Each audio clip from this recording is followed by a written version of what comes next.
Isang magandang araw po mga ka-coiners, mga kabarangay.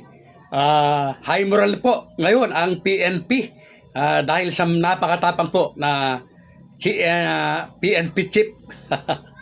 Matatandaan po na hinamon nitong si Acting Mayor Basti Duterte ng suntukan po itong si General Torre, mga kabarangay. Ang aking pong taus-pusong pagpapasalamat sa lahat po na nakasubscribes na.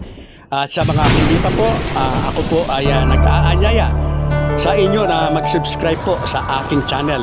Pakiclick po ang notification bell at all para palagi po kayong updated sa aking mga bagong videos. At ang buong akala po nitong si Bastete, ni Basting Butete, ay hindi po sasagot or maaaring matakot itong si General Torre dahil po sa kanyang edad. Sa hindi po inaasahan nitong si Butete, ni Baste, na talagang sasagot ang PNP chief. At sinabi nga po niya na mas mabuti daw at para gawin itong charity fight o para kumita po at maibigay sa mga nasalanta, mga kabarangay. At inaasahan po ng lahat. Ako po ay inaasahan ko na hindi ito matutuloy dahil sa pamilya po ni PNP chief na baka maaaring pagbawalan po siya. Yun po yung pumapasok sa isip ko na hindi ito matutuloy.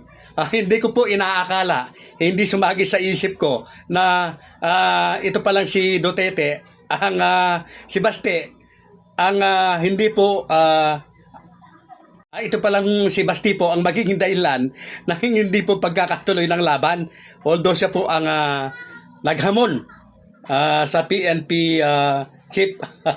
Mag-alala, Torre, kasi matagal ko na talaga gusto makapugpog ng unggoy. These are my conditions. Pakiusapan mo yung amo mo na presidente and let it come out of his mouth that all elected officials should undergo a hair follicle drug test. Papalagan ko yung charity mo na yan. Walang problema. If it will answer the issues ganitong bansa natin, I can. Nga po, high moral po ngayon yung mga PNP. Congratulations. Samantalang yung mga DDS po. Low moral po ngayon dahil marami na sigurado ang ikinahihiya itong si Basteteng Butete. Ano po? Mga kabarangay, ang lakas ng loob na maghamon. Akala niya hindi siya papatulan ni Tatang. Ngayon nga po na pumatol na ito, iba po ngayon ang kanyang sinasabi, mga kabarangay. Pakinggan po natin ito. Na talaga gusto makapugpog ng unggoy. These are my conditions.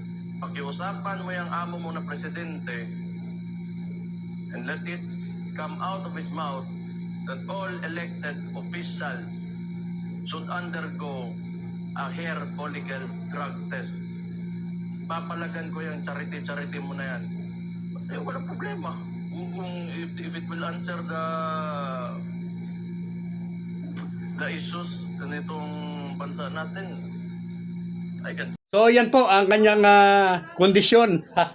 Napakalayo po ng kondisyon niya, mga kabarangay, sa usaping suntukan o boxing. Ayon sa kanya, ang kondisyon niya, kailangan po na magpo-follicle hair drug test po ang ating Pangulo at ang mga matataas po na opisyal ng pamahalaan bago po matuloy ang laban. So para pong sinabi na rin niya na natatain na siya o nauutot sa takot at ayaw na po niyang matuloy ang laban. Ayan po ang ibig sabihin nito, ayaw po niyang matuloy ang laban, natakot siya. Kasi po napaka-imposible po na mangyari yung kanyang kondisyon para matuloy po yung laban.